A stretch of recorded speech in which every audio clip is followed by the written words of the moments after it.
அனைவருக்கும் டாப்போஸ் voice YouTube channel வழியாக மனமார்ந்த வாழ்த்துக்களையும் வணக்கத்தை தெரிவித்துக் கொள்கின்றோம். நம்ம போன வீடியோவில் 41 to 50 வரைக்கும் ஸ்கொயரோட எப்படி ஸ்கொயர் ஈஸியாக நம்ம ஃபைண்ட் அவுட் பண்ணணும் அப்படிங்கிறத நான் சொல்லிக் கொடுத்தேன்.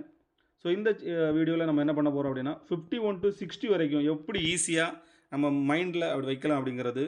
இது நம்ம மைண்டு கால்குலேஷனே போட்டுடலாம். இது நமக்கு பேப்பர்ஸ் பென்ஸ் நமக்கு தேவையில்லை. மைண்டு கால்குலேஷன்லேயே எப்படி நம்ம ஈஸியாக 51 to 60 ஸ்கொயர் வரைக்கும் நம்ம ஈஸியாக எப்படி ஃபைண்ட் அவுட் பண்ணணும் அப்படிங்கிறத சொல்லி தர போகிறேன். ரொம்ப சிம்பிள் தாங்க. இந்த வீடியோ நீங்கள் கடைசி வரையும் பாருங்கள். ரொம்ப சிம்பிள் தான். உங்கள் ஃப்ரெண்ட்ஸுக்கு முடிஞ்சால் ஷேர் பண்ணுங்கள். ரொம்ப சிம்பிள் தான். ஆல்ரெடி நம்ம 41 to 50 வரைக்கும் நம்ம என்ன பண்ணோம் அப்படின்னா 16, 17, 18, 19, 25 வரைக்கும் போட்டோம்.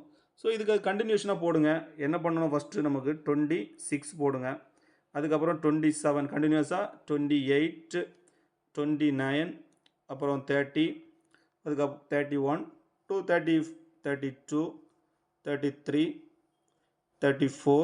நமக்கு தெரியும் 60க்கு நம்ம 35 போடக்கூடாது. ஏன்னா 60 into 60 நமக்கு 3600 அப்படிங்கிற நம்ம ஆன்சர் ஆல்ரெடி தெரியும். அதனால் 36 நம்ம போட்டுரும். ஓகே, இவ்வளோ தாங்க. ரொம்ப சிம்பிள் தான். இனி என்ன பண்ணோம், நம்ம 41க்கு 81லேருந்து ஸ்டார்ட் பண்ணோம். 81, அதுக்கப்புறம் 64, 49, 36ன்னு ஸ்டார்ட் பண்ணோம்.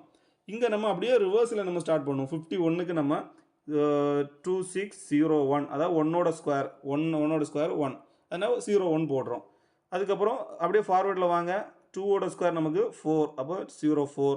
3ஓட ஸ்கொயர் 9, ஸோ அதனால் 09. 4ஓட ஸ்கொயர் நமக்கு என்னது 16 and 16. 5ஓட ஸ்கொயர் நமக்கு 25 போட்டோம்.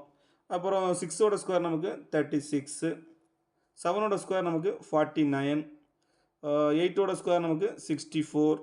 9ஓட ஸ்கொயர் நமக்கு 81. நமக்கு 60 ஸ்கொயர் நமக்கு என்ன வரும், 3600 வரும். இவ்வளோ தாங்க. ரொம்ப சிம்பிள் தான். இதுக்கு மேலே நமக்கு என்ன கிடையாது. நம்ம காணாமல் படிக்கணும் அவசியம் கிடையாது. நம்ம மைண்ட்லேயே என்ன பண்ணிடலாம், ஈஸியாக கால்குலேட் பண்ணிடலாம். ஸோ நெக்ஸ்ட் வீடியோவில் இன்னொரு ஸ்கொயரோட நம்ம உங்களை சந்திப்போம். பாய்.